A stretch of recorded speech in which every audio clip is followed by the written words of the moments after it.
Hey everyone, so in the Niche Safari Discord, which you can join if you join my email list, there are a few people in there who are talking about how they've been hit by a Google update in December 2020 and they are a bit stressed out and a bit upset because, when you lose 50, 60, 70% of your traffic because of a Google update, it's really frustrating, especially if you think that you've been doing everything right and you're writing better content than your competitors. So in this video, I'm going to talk about how to handle Google updates and how I've experienced them in the past, and I think my experiences of the Google updates and the graphs I'll show you will give you a little bit of insight into really what happens if you stay in the game for long enough. So let's start with my graphs.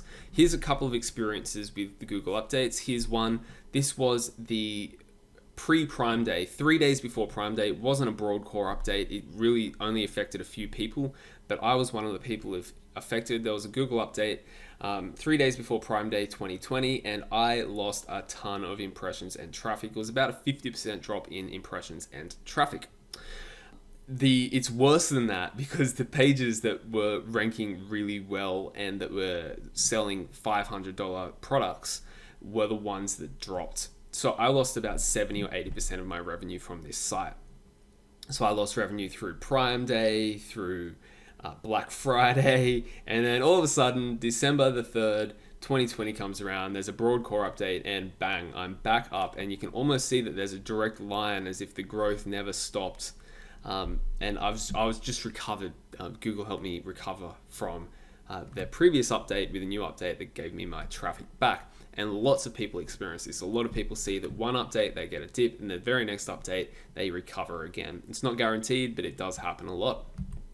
Here's another one. So I'm not going to talk about every single update here, but you can see this is one of my domains. It's sort of slowly growing over time, but you can see tons and tons of dips and ebbs and flows through here. So just going through a few of the major updates, September 24, 2019, there was a broad core update. I didn't get a hit. December 9, 2019, I was negatively affected by the BERT update. January 13, 2020, there was an update. I was negatively hit. May 4, 2020, that massive core update, I was negatively hit. And then the December 4 update, I got a positive impact. What can be taken away from this is as you go through your time and you've got a website that you've had over a span of several years, you will be hit negatively by some updates and positively by others. But you can see I just keep adding content and ignoring all those updates, just following best practices, low competition keywords, things that you think you can rank for, and a ton of content. And over time, you can see that my traffic has grown despite all of this waviness. I kind of relate it to the stock exchange. If you're a day trader and you're putting money in and pulling money out of the stock exchange, you could lose big time.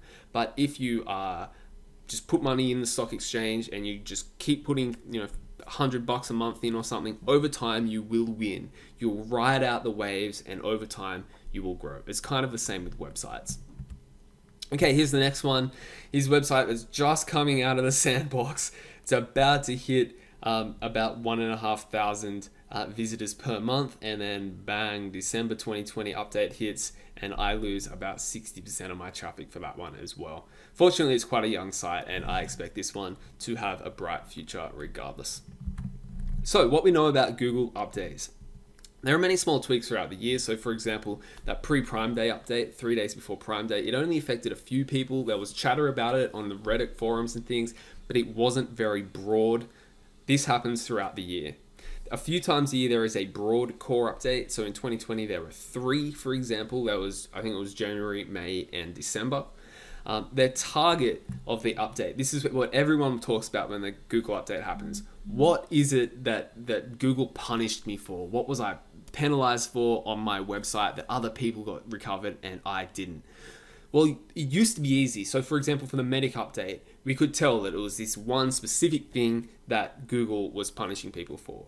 It used to be very easy to identify these sorts of things, but now usually a Google update has a lot of complex factors, a lot of different levers are pulled. So unfortunately, there's no way of knowing what's happened with a Google update. It's very hard to sort of weed through all of the sort of rumors and theories people have based upon their very limited portfolio of sites. Unfortunately, most of the time, we're never going to know why it was that Google decided to reshuffle the rankings and you lost out.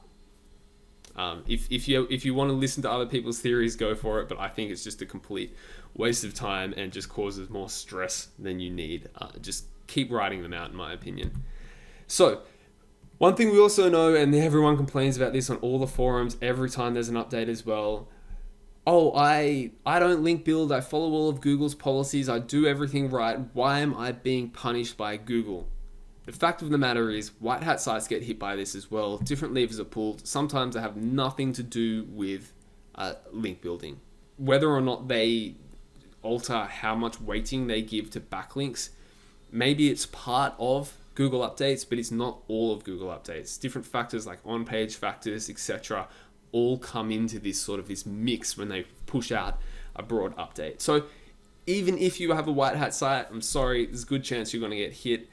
Anyone who's in this game long enough gets hit. You will get hit by a Google update at some point and you will be negatively affected, but also over time, you will be positively affected by some Google updates as well. Okay, so a couple of things to do. I think I've got 4 things to do now, not 3. Things that you can do to protect yourself from Google updates or just to manage Google updates. Step 1, operate multiple sites. I like to have several websites. There's a lot of debate about how many websites you should have. I like to be building out 2 at once, have a couple that are just generating passive income, and then, over time, I would like to sell some as well. So keep sort of a rolling portfolio going of maybe 4 or 5 sites. So maybe if you're like, for example, Mike from Below Average Blogger, you can start 2 sites and build out 2 sites at once if you have the time and you can dedicate that amount of time and energy to 2 sites. That might be one way to diversify your risk, because if one of your sites gets hit by a Google update, your other one may not, or your other one may jump. So for example, this last Google update that we had, 2 of my sites were positively affected, 1 of them was negatively affected, just as an example.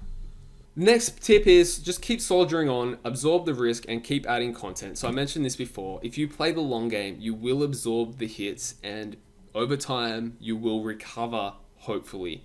I mean, I know people in the Medic update didn't recover. That was an obvious thing where it's like people lost 95% of their traffic if they were in the medical niche.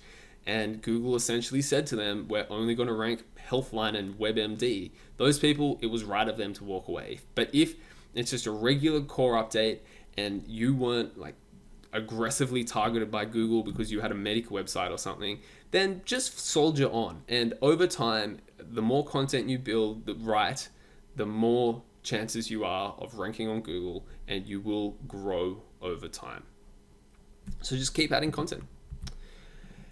Step 3 is remember that you can recover. There are no guarantees that you'll recover, but as I've shown with this site, oftentimes one update you lose out, the next update you recover. It doesn't happen all the time, but it can happen. It does happen a lot of the time. So just keep working and assume that, if I've got good content, if my basics are right, over time, I will build my site. My site will grow. So yeah, just keep soldiering on, remembering that you may be able to recover. And lastly, diversify your traffic sources. And I'm talking about this a fair bit at the moment. Consider things like Pinterest and YouTube as traffic sources as well.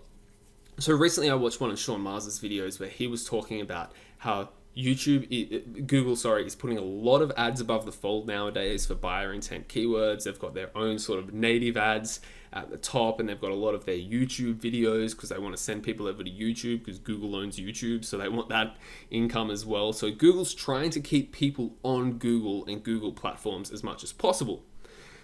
One of my responses to that is, okay, I'm going to keep doing Google SEO, but I'm also going to try to get traffic and sales through other methods. One of them would be unboxing videos on YouTube. Another one is to start taking Pinterest a little bit more seriously. So for my future website, so one I'm starting on 1st of January next year, for example, I will be trying as much as possible to get traffic from as many sources as I can. So if Google turns off the switch, I'm still getting traffic from 2 other sources. Similarly, if Pinterest bans my account, I'm still getting traffic from other sources. So it's another way to diversify that risk, is diversifying your traffic sources. So overall, what I would say about Google updates is it's part of this industry. You have to just deal with it and get on with writing content. It sucks, it hurts. Go and have a beer at the pub and cry into your beer, but the next day, wake up and keep writing content. You've got to keep just sticking to the basics, and over time, you will succeed. Fingers crossed.